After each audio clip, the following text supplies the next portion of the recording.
Sun Business, les dirigeants et les entrepreneurs du territoire ont la parole. Clément Lessort. Le mardi à 7h40, donc, place à l'interview Sun Business présentée par Clément Lessort. Rebonjour Clément. Bonjour Thomas, bonjour à tous les auditeurs de Sun qui nous écoutent. Alors, est-ce que tu peux nous en dire plus sur ton invité du jour avant d'entamer cette interview et plus précisément sur E-Link ? Oui Thomas, mardi 9 février, je reçois donc ce matin Antoine Well. Il est le coordinateur de l'association E-Link et nous allons parler ce matin, comme je le disais, de maîtrise d'usage. Vous ne connaissez pas forcément encore ce concept. On va en savoir un petit peu plus avec notre invité, comment participer de manière innovante, intelligente, originale à la conception d'un nouveau quartier, d'un programme immobilier. Et je le disais, peut-être au mieux vivre, contribuer au mieux vivre ensemble. Antoine Well, bonjour et merci d'avoir accepté mon invitation pour ce nouveau numéro. Alors vous travaillez, on va commencer peut-être avec cette première question pour bien poser le décor, si je puis dire. Vous travaillez aux côtés de la maîtrise d'ouvrage et de la maîtrise d'œuvre. Peut-être pour nos auditeurs, redéfinir ou définir ces termes pour qu'on s'entende bien sur ce dont on parle aujourd'hui, ce matin. Alors en fait, dans un programme immobilier ou un programme d'aménagement, un projet urbain, il y a les personnes qui veulent construire, qui sont la maîtrise d'ouvrage, et ceux qui leur disent comment construire, qui sont la maîtrise d'œuvre, les architectes. Donc en gros, il y en a un qui dit « je vais construire » et l'autre qui lui dit comment il doit faire pour réussir à tenir dans son budget. Alors vous, votre place et votre valeur ajoutée, l'innovation, c'est quand on parle de maîtrise d'usage, et ce qui vous concerne, c'est premièrement, votre capacité à organiser le dialogue entre ces parties prenantes. Est-ce que ça veut dire, Antoine Well, qu'ils ne se parlaient pas avant ou qu'est-ce qui leur manquait ? Alors en fait, c'est pas tant dans la relation entre la maîtrise d'ouvrage et la maîtrise d'œuvre qu'on intervient, mais c'est plus justement pour compléter ces deux acteurs, on les complète par un troisième, qui sont ceux pour qui on va construire. Et c'est intégrer ces futurs habitants, ces futures entreprises, ces futurs commerçants, qui vont s'intégrer dans une vie de quartier et voir comment eux peuvent intervenir dans la conception.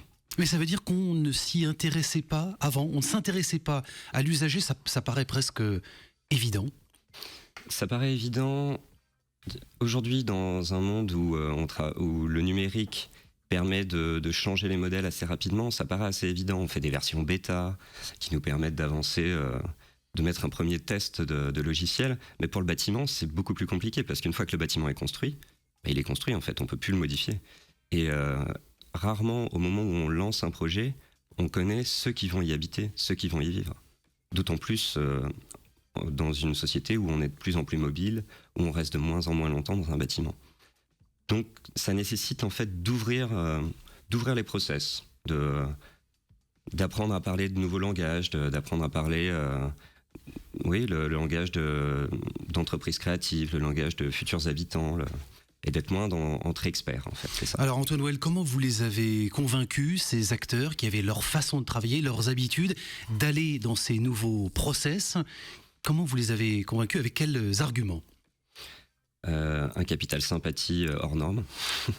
Non, plus concrètement, à la base, il y a un groupe d'entreprises qui était réuni autour de l'agence Scopic. Je crois d'ailleurs que vous aviez reçu Gilles Demaker il y a longtemps.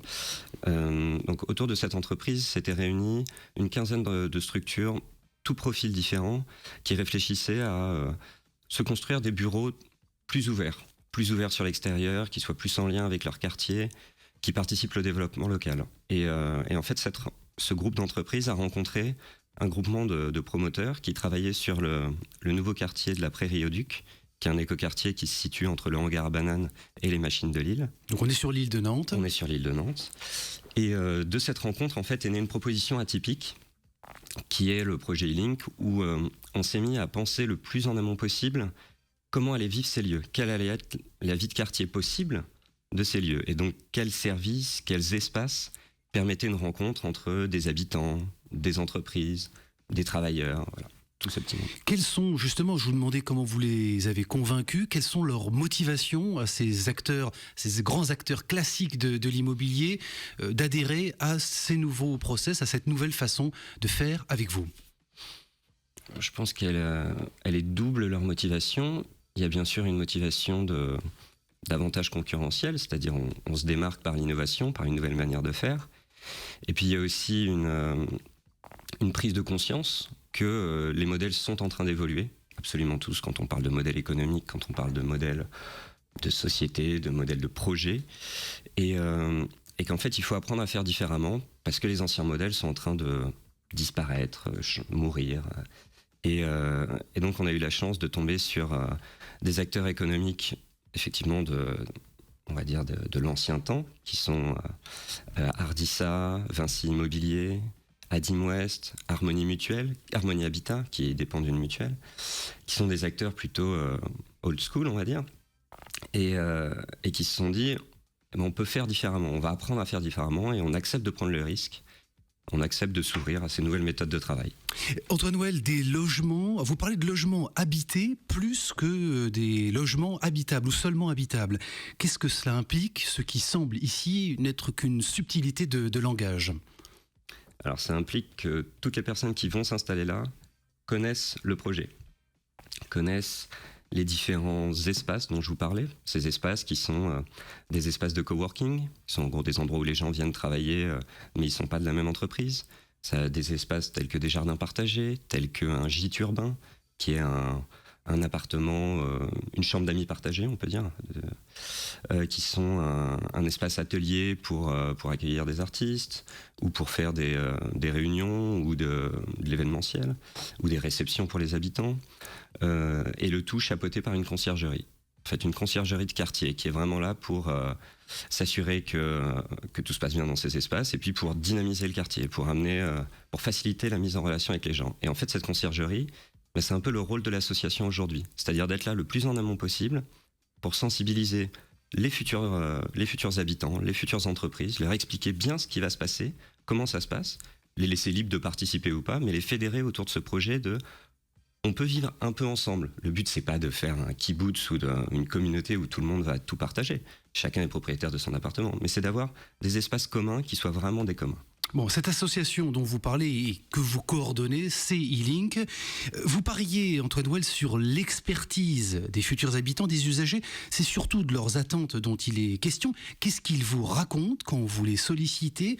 Quelles sont leurs attentes très concrètes, à la fois sur leur quotidien et sur leur environnement ? Alors c'est assez drôle parce que, comme je vous disais, on a commencé par travailler avec des entreprises qui étaient particulièrement... qui fourmillaient d'idées, qui avaient envie de s'ouvrir, envie de partager beaucoup de choses. Et petit à petit, ce cercle s'est élargi justement en intégrant des futurs habitants qui avaient acheté un appartement. Et ils n'avaient pas du tout la même dynamique, c'est-à-dire pour faire simple, on a fait un premier atelier où on a plutôt cherché à proposer aux habitants mais quel est votre quartier rêvé ? C'était un gros flop. C'était vraiment un flop. On a eu 2 personnes inscrites. Et quand on a fait un atelier sur le fonctionnement des parkings, ce qui est quand même pas super glamour, là c'était carton plein, on était 25 et tout le monde avait plein d'idées, enfin tout le monde avait d'abord plein de craintes, et nous notre logique c'est à un problème, une solution. Tu ne fais pas que critiquer, tu proposes toujours une solution.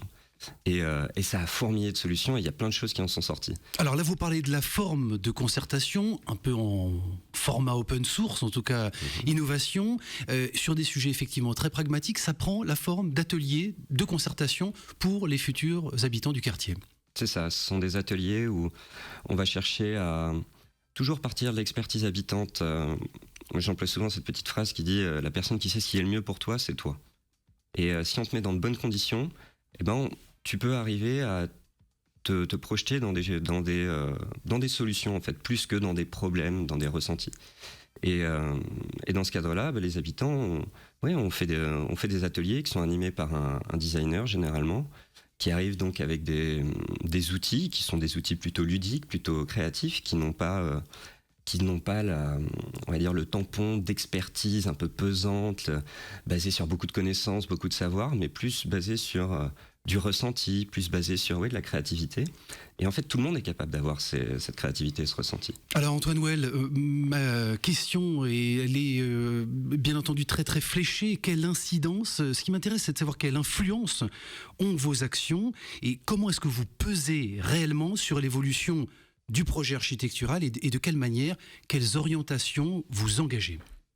Alors, il y a des choses très techniques qui ne se verront pas une fois le bâtiment fini, ce qui est dommage, notamment quand Au milieu d'une tour de bureau, on a un espace qui peut recevoir du public. Ça veut dire beaucoup de choses en termes de circulation verticale, mais qui ne se verront pas. Par contre, la chose qui se verra le plus, c'est qu'en fait, il y a une rue qui passe ou un passage qui a été aménagé sous une tour, une tour de 8 étages. Et à la base, c'était pas du tout prévu, ce passage-là. Et donc, par nos études de circulation, justement, entre les différentes typologies d'habitants qui vont venir habiter ces espaces, on en est arrivé à la conclusion que pour atteindre les espaces tels que les jardins qui sont sur les toits, on a besoin de ce passage sous une tour. Donc là, on est retourné voir l'architecte, on lui a dit j'espère que tu as bien conçu ta tour pour qu'on puisse faire un passage, c'est-à-dire faire un porte-à-faux, ce qui change beaucoup de choses d'un point de vue structurel. Comment est-ce que vous gérez en revanche les conflits d'intérêts qui peuvent surgir justement de ces préconisations? Est-ce qu'au final, ce n'est pas l'économie qui parle plus fort que le besoin ou du moins la volonté de bien vivre ensemble? En fait, je pense que l'économique et le technique, faut pas en faire fi, ils arrivent toujours à un moment ou à un autre, mais c'est de se laisser le temps au départ, se laisser cette plage de respiration où on peut imaginer les choses les plus folles, où on peut vraiment ouvrir au maximum, ce qui permet d'être innovant en fait, ce qui permet d'apporter des propositions où tout le monde nous regarde en disant non mais c'est pas possible. Et après on rajoute le technique, après on rajoute l'économique. Effectivement, ça va venir modifier cette intention de base, mais n'ayant pas cette contrainte économique dès le départ ou cette contrainte technique, on arrive à faire des choses qui sont vraiment intéressantes. Alors peut-être ma dernière question puisqu'on arrive en bout, est-ce que les modèles que vous proposez, cette innovation, du moins dans le process, de faire ensemble la méthodologie qui est finalement très empirique puisque vous avancez à tâtonnement, vous fonctionnez en laboratoire, est-ce que vous pensez qu'elle est duplicable, qu'elle pourra faire école et qu'on pourra la reproduire sur d'autres territoires ? Alors c'est tout l'objectif premier de ce projet, c'était de se dire, on est effectivement en recherche-action, c'est-à-dire on se met dans un projet et on essaye de le modifier de l'intérieur. On se met pas depuis un laboratoire très loin. Et donc on analyse tout ce qu'on fait, on regarde ce qui marche pas, pourquoi ça a marché, pourquoi ça marche pas, pour essayer d'en sortir une méthodologie. Et cette méthodologie aujourd'hui, elle est suivie par le ministère de la Ville, le ministère du Logement, le ministère de l'Écologie, qui justement cherche à comprendre quelle est ce qu'ils appellent les conditions de possibilité d'un projet comme ça. Et donc en fait aujourd'hui on en arrive à une méthode où on commence par imaginer, puis on conçoit, puis on expérimente, très important, là c'est la phase dans laquelle on est. Tous les espaces dont je vous ai parlé tout à l'heure, on les expérimente pour après les mettre en œuvre concrètement dans le projet immobilier. Bon, des institutions qui s'intéressent à vous et un modèle de financement qui est région. Quelle collectivité vous accompagne ? Alors, très rapidement. Au départ, on était sur un financement 100% public. Nantes Métropole, la région, cette agence du ministère. Et au bout de 3 ans, on est passé sur un modèle à 80% autofinancé. Par des prestations ? Par des prestations, par les promoteurs qui nous accompagnent, par des activités, justement l'expérimentation qui nous permet de tendre vers l'autonomie. Et puis encore un petit peu les collectivités qui nous soutiennent encore et je les en remercie. Antoine Well, coordinateur de l'association E-Link dans ce nouveau numéro donc de Sun Business ce mardi 9 février. Thomas, mon invité, a choisi quelques morceaux de musique comme chaque semaine. Oui, tout à fait, avec notamment au programme Quantique, Arcade Fire ou encore Paolo Conte pour aller un petit peu de l'autre côté des Alpes. Ce sera à suivre entre 8h15 et 8h30 donc pour la playlist My Sun Business spécialement sélectionnée par l'occasion. Merci beaucoup messieurs, on vous souhaite une très bonne journée à l'écoute de Sun et on vous souhaite une très bonne journée tout court. Les interviews Sun Business que vous pouvez retrouver sur le site de la radio dans la rubrique Sun Replay et puis le vidéocast de cette interview qui est aussi à retrouver sur nos chaînes YouTube et Dailymotion.